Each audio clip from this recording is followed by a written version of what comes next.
at some point, that's one of those realities behind the scenes that become frightening.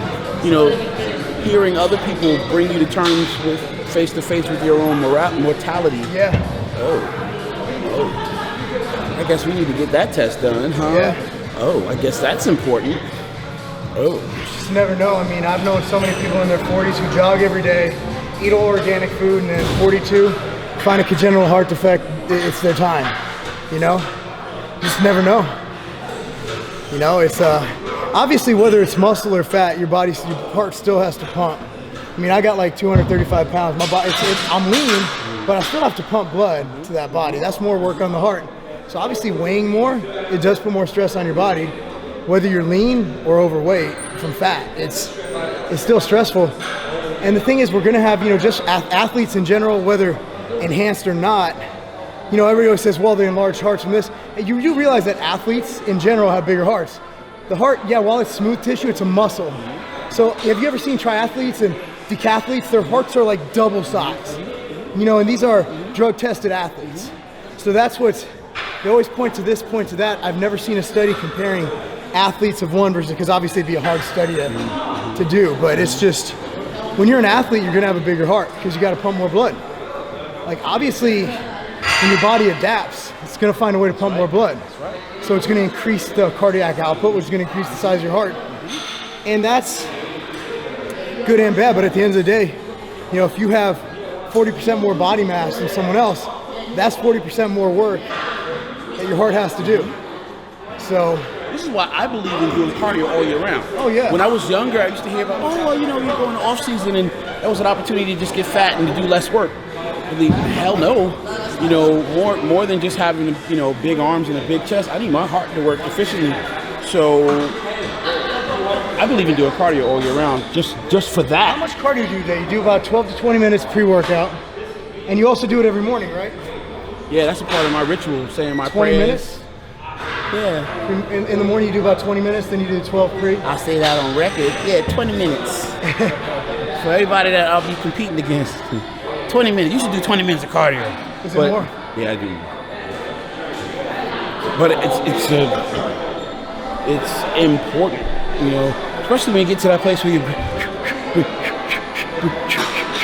it starts to your thoughts, your ability to almost like go into a meditative state. Those things are those very, I wouldn't call them untangible, but they're very tangible strengths that help to improve everything. Well, you're also able to do 3-hour marathon sessions with supersets and 20 rep sets. I mean, you and I are still talking. Can you imagine the average gym goer trying to do this workout and have a conversation? They'd be puking. How many people train with you and end up throwing up mid-workout? You got to say high portion. Well, you know what? I in the last 3 years of my life, especially the last 2 years, things have been very interesting. I've had to become a lot more selective with the people that I allow to train with me personally in my personal time. You know, just to be able to maintain my focus, my concentration, and then also, you know, to avoid other liabilities. You know, you'll be surprised how you can start to become a target for things that, I need to be a lot more commanding of my power of discernment now. You know, just to be responsible to whom much is given, much is required. You know, and you need to be a lot more discerning about who you allow to come and you know, work with you, you know, privately. Just, you know, I never knew how, as an actor being responsible, how much more discerning you need to be with that. And before another time, I'm like, hey, you want to train? Let's go. You know, no. Yeah, I might not be able to do that with everybody. I've honestly, like, this is my time. You know, I only have an hour and a half a day. So I found, like, I used to be like, you know, here's where I train, show up. Now it's like, I've turned down more because I can't work out. Like, I can't get a session in. You know, like, I need to work out, you know. It's not how I pay my bills, but it's a part of it. I can't, like, waste a workout with someone who's, like, this far behind. Like, here, we're doing, like, you know, the same way. It's cool, right? But imagine if, like, the whole workout, it kills your complete mojo in the workout. And I don't want to be, but you don't want to be a dick to your, followers or your people who appreciate what you do either. So it's kind of a fine line. I don't think so. No fine line. Why?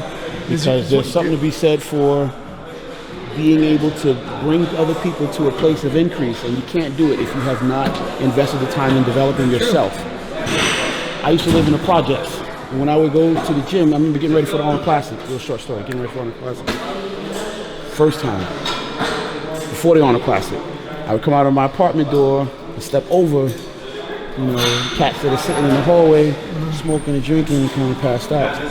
Some of these guys were probably 2 or 3 years younger than I was, and there was a part of me that said, hey, we're the men in my community. Hold on, wait a minute. I'm a man. What's my role? What's my responsibility? Hey, is it my responsibility to go out there now and as I'm on my way to my program, say, hey dude, where you at? You just working in school? Hey man. But the truth is, I couldn't bring them along with me, and to stop and address them with myself underdeveloped. Who are you? What are you the example of? What I found though is that no, it wasn't my time to talk or address them. It was my time to focus on getting myself together. What ended up happening was, as a result of that though, hey, fast forward 6 months, a year later, hey, ain't you that guy I saw on TV? Hey man, ain't you that guy I saw on the cover of the magazine?